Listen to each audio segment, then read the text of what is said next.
this should be it, and it is. Sarah has got her team India through to the finals of the ICC Under-19 Women's T20 World Cup, and she has done it in style. Well, they're one hit away. How close is this? Yeah, it's been given, and that is England through to the final of the ICC Under-19s Women's T20 World Cup. So it's India and England in the final of the ICC Under-19 Women's T20 World Cup. And we've watched this tournament from the get-go. For Lydia Greenway and myself, it's the dream final, can we call it that? Not for any other reason, but because the two best teams have made it, let's call that. Shall we say that even after a narrow win against Australia? Yeah, good way of wording it.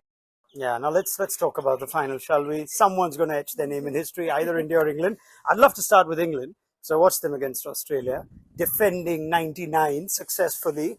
I don't know what that does to their chances. Would India be saying, oh, this team's got 99 against Australia, we should whack them? Oh my God, this team's defended 99. Yeah, well, that's the thing, isn't it? You would look at England and you'd suggest that their batting is stronger than their bowling, just because of how dominant they've been. I think I would have liked to have seen them be a little bit tighter in their batting. I think it was because they came up a really strong Australian bowling attack that they became a little bit undone. So that was interesting. But you're right, their bowling was absolutely their strength today. And also, I think the character that they showed as well. I think the fight that they showed. Grace Scrivens, I thought, led them brilliantly. You know, we don't always think about having to manage the bowling changes, the field settings as well. So they're certainly in a great position. And they've had that close game as well that they hadn't had leading into the semi-final, but we know they're up against a very strong Indian team. I know you've seen a lot of. Yeah, I know that close game makes such a difference, because Shefali Verma admitted after India lost to Australia in the opening game of the Super Sixes when they were bowled out for 87, so they know what it's like to come up against Australia like England did. It did wonders for the team to just give them a bit of a reality check. So India had that game. They suddenly became a bowling first team in the tournament. They've got Shefali, yes, but Shefali, the bowler, has come to the fore. She had a very good semi-final against New Zealand. And England, who seemed to just kill it with the tosses, won every single one of them, wanted to bat first every time. So I think it'll be India bowling first in the final, because England, I think, will still look to bat. And India's spinners, though, will come into the game. They only play the one outright seamer. They play a lot of spin.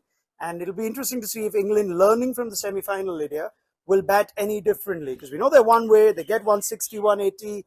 But now that they've had this 99, they feel like they got out of jail. Would we see England bat a bit differently?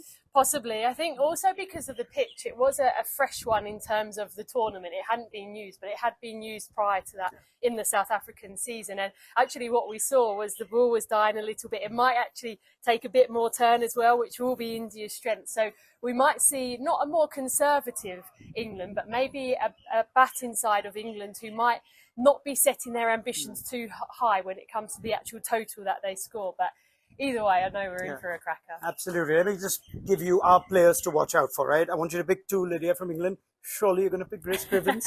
Well, she's got to be up there, hasn't she? Captain Grace Scrivens, absolutely. And Ellie Anderson as well, for me. She's performed brilliantly. One of the less experienced England players in this group. Yeah, I mean, Scrivens is right up there with the leading run scoring chance, and she's getting wickets. So she's in line for player of the tournament, whichever way the final may go. For India, you cannot look beyond Shefali. Yes, Shweta Sehrawat's got the runs, but in a big game, in a final, if India do chase what could be a competitive first innings score, you have to look at Shefali setting the tone against an England team that catch pretty much everything. On the other hand, Parshavi Chopra, the leg spinner, 2 back-to-back player of the match awards. And leg spin has been the weapon for India going deeper into this tournament. They only have the one seamer, so they will not be able to attack England like Australia did. But it should make for a cracker of a game. Haven't had a super over yet. England ever done that in a World Cup at any level? Well, yeah, we have actually. I tell you. I'm not sure if these girls have though. So who knows? Who knows? Well, we look forward to a great final.